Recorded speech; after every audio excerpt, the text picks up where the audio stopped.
This ain't right. We had all this meat, we worked hard to get it in the freezer, process it, package it. The next day they came with a search warrant, went through everything, house, every building in the barn. They just raided through everything. We can't touch it, we can't sell it, we can't feed our family, we can't give it away, can't feed it to dogs, we can't do anything with it. They just took it to the dump. You have to keep going because people are depending on this stuff as their medicine. I want this world to have the opportunity of finding real food. You're about to hear the story of how a small-town Amish farmer's world was turned upside down by the government of Virginia. Town Hall spoke with that cattle farmer, Samuel Fisher, the owner of Golden Valley Farms. Since the state raided his farm, Samuel has been criminally charged. His products, which feed about 500 customers and their families, were seized and hauled to the dump, and his meat sales have been shut down. Samuel and his family are Amish farmers. Out of respect for his religious tradition, we're adhering to his wishes to keep his face and family off camera as much as possible for this interview. This is Samuel's story in his own words. Can you just tell me more about Golden Valley Farms and its origin? We started about 5 years ago. We bought the herd of cows with the business, with the customer base, basically just selling milk. We started doing cream, yogurt, other stuff because people were asking for it. And then along with that, we pretty soon started with meat. When we put up this building, we were not planning on processing meat ourselves. We were doing it a little bit for our family, but we were not planning to do it for our customers. And then we decided we're going to do some USDA inspected because I knew that is technically, to a lot of people's minds, is more legal. So I decided we're going to send that to the USDA facilities, have it slaughtered, butchered there, and bring it back, put it in the freezer and sell that. So now we had two options available. We did sell some of the USDA meat, but it was slow. It was very obvious the customers do want the meat that is processed here on the farm and no USDA inspection. And after the state was here, it was interesting. I told the office manager to do a survey from the customers if they want me to send our animals to USDA and have it USDA inspected, or if they want me to process it here myself. The survey came back around 92% of the customers wanted me to process here on the farm, sell it right here off the farm.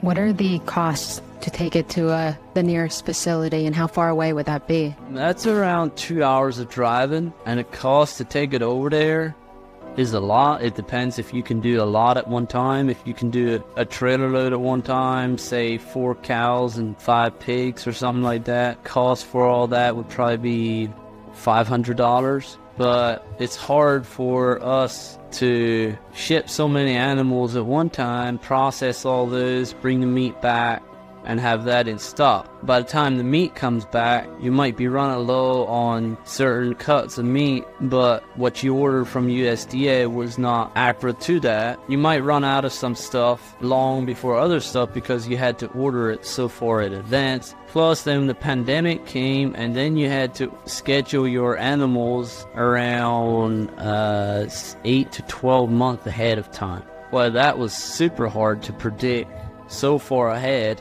how much I actually need to process. At that time, pandemic came, stores weren't open, stores were running out of food, customers were starting to buy heavily. All of a sudden, we had a lot of need for meat. Well, there was no option taking it to USDA facility, so that's when the trigger pushed to do it ourselves.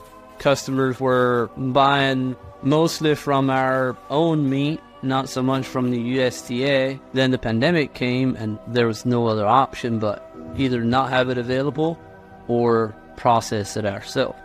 So we started processing ourselves. We put addition to the building and made a processing room, and we certainly like it now. Then the state came in and asked what we're doing, and I told them exactly what we're doing. We're selling meat to our customers, and they said, no, there's no way around it. You can't do that. They asked permission to get in here. I did not give them permission to come in here, and they told me we'll be back and left. The next day they came with a search warrant, went through everything, house, every building in the barn. They just raided through everything, put their nose in everything, and wanted to know every detail of everything. It went out back, trying to find all the failure they can find on a farm, which of course, some of their stuff, which they think is wrong, it's just normal stuff on a farm. They were here for like 3-4 hours. I wasn't on the farm at the time. And then they tagged the meat so that we can't touch it, we can't sell it, we can't feed our family with it, we can't do anything with it. To me, that was quite wrong, that we can't feed our family with it, or at least give it to people. I even made a special phone call to ask him again if that's the way it is. He said, yes, you cannot feed your family with it, you cannot do anything with it. I decided, this ain't right. We're gonna feed our family, we're gonna feed our customers. We did not honor that tag, we sold the meat. We sold some meat out of there, whatever customers ordered. Then the state came back and they saw what we did. Really gave me a mouthful for doing that, but basically what they did was they took it to court. They took a lot of pictures of whatever they could here at the farm to find evidence that we're slaughtering and selling raw meat, and took it to court in order to seize the product and put it in the dump. Later that day, they came out here with the U-Haul truck, backed it right up here to the door, and took 2 men 4 hours to get it out. And they just loaded it on a U-Haul truck and took it out to a dump and dumped everything out. They got all the meat except pet food and wild game packs of ground turkey. But everything else they took. After the warrant, they had it tagged that we can't do anything. We can't take any meat out. We can't feed our family. We can't give it away. Can't feed it to dogs. We can't do anything with it. How does that make you feel if you can't even feed your own family with your own meat? If we're allowed to do it or not, we definitely will. Anybody can go and raise animals for their own family to eat. That's where I got to the point. He crossed the lines, so I'm going to cross the lines. He crossed the lines by telling me I cannot feed my own family with this meat. So I decided I'm going to cross the lines, I'm going to sell it. That's why I didn't honor the state. How has this affected your daily operations and your family at large? It definitely affected us because all of a sudden we weren't selling meat, and that really put my sales down, and then we started selling again. So we've been selling meat for a few weeks, and then they came out and took everything, and we had to quit again. So it just takes some time before we got the stuff stocked back up. We don't have the cash flow coming in. We had all this meat. We worked hard to get it in the freezer, process it, package it, stack it in there to sell and bring income. And here comes the state and puts everything in their truck and takes it to the dump, pays us nothing for it. So that definitely affects our income, and we do have a big struggle to pay our bills right at the moment. But we are stocking the freezer back up and trying to get back on the normal as soon as possible. What do you think prompted the government to target you now, since I believe you've been doing this for years? I have no idea. I really have no idea, except maybe they just finally found us through word of mouth. We had no customers getting sick. I mean, that was the first question I had. Is anybody getting sick? Is any customers angry at you? We had nothing of any such, so we really don't know where it came from. We had emails from a customer. She had a sick dog, and she was buying store-bought meat. Her dog could not do well with it. It just got sick. So she started buying ground turkey from our farm, and her dog was doing better. She sent me an email. She don't know what to do. Do you know of somebody else that I can find raw turkey? Lean meat is what she needed for her dog. I didn't know where to tell her to find it, so I was just like, this ain't good. We're gonna sell it. So I had a whole bunch of emails from our customers that they were basically writing a letter to the judge. They were basically writing to the judge their view of opinion. Keep on going. You're doing the right thing. You're selling good quality food. You have to keep going because people are depending on this stuff as their medicine, because they buy food at the store and their children or somebody gets sick and their diseases get worse, and then they started buying my food and their diseases were going away, Now, if I stop, they can't get this food anymore. They got no option but go to the store for food, and their diseases are going to get worse. Can you tell me more about who your customers are, how many there are total? I mean, wow. If I would have to guess, I would probably say 500. Why do they go to you over big box retailers? Oh, because it's a huge difference.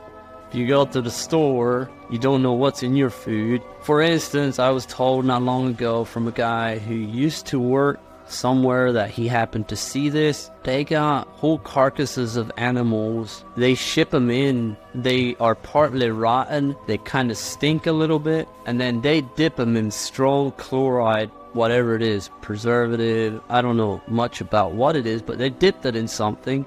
And they brought it out, and the meat looked red, pink, just like it'd be fresh. And they process that, and they send it to the stores and send it off to the people. They don't care if people get sick or what happens, because you can't track it. If you buy stuff from a store, you can't track where it comes from. If you buy food from a farm, go to that farmer, ask the farmer. You want to see your animals, you want to see the farm, you want to know where your food comes from. You do have the full rights to ask for that. If you're not given it, take it as a warning. If you can go to the farm, you can pretty well see how it's run, and you can pretty soon get a sense from a farmer if he is trying to have everything chemical free, grass fed, or if he's trying to do it the cheap ways. I want this world to have the opportunity of finding raw, real food, as I've seen what you're buying at the store. Our oldest son was having food allergy issues. When we started to do more research, and we found out 100% grass-fed, A2A2, milk from Guernsey cows. We found out all those benefits, because we believe the healthier your animal is, the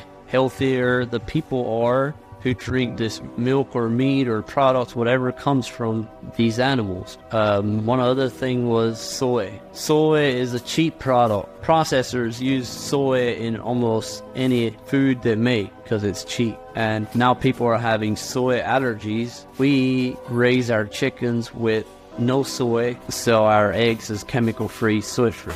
They think everything has to be under their jurisdiction, how things are processed, but they like control. At the same time, I do believe they are, in some sense, do care about sanitation in how their foods are processed. So I do think in one sense they are trying to take care of their customers, but they do not have the experience or the education of chemicals, GMOs, and stuff that the way the modern day processes things is not healthy for your body. And they do not seem to care or believe in that. To come out here and see it done in a small way with no inspection, for some reason they don't like that. I don't really know why they should care too much if it don't go out to the public. If it just goes to my membership, they like to have jurisdiction over everything they possibly can. What would your message be to readers about your story? Why are you passionate selling your meat for your farm? Well, my biggest passion to sell meat like this is because the people want it, and because I know what's in the store. I know the way we can process it with no chemicals, and everything's safe and healthy. Raw meat, I know the benefits we get from our family by feeding our family with it, and I feel bad for the people that don't have that opportunity. If I think about the government, how they come and treat me, definitely I'm worried. But at the same time, I felt huge customer support the last month. So because of the huge customer support, I know I got support here. I know I got people who will stand with me to help me find a way that we can process food the way we want it.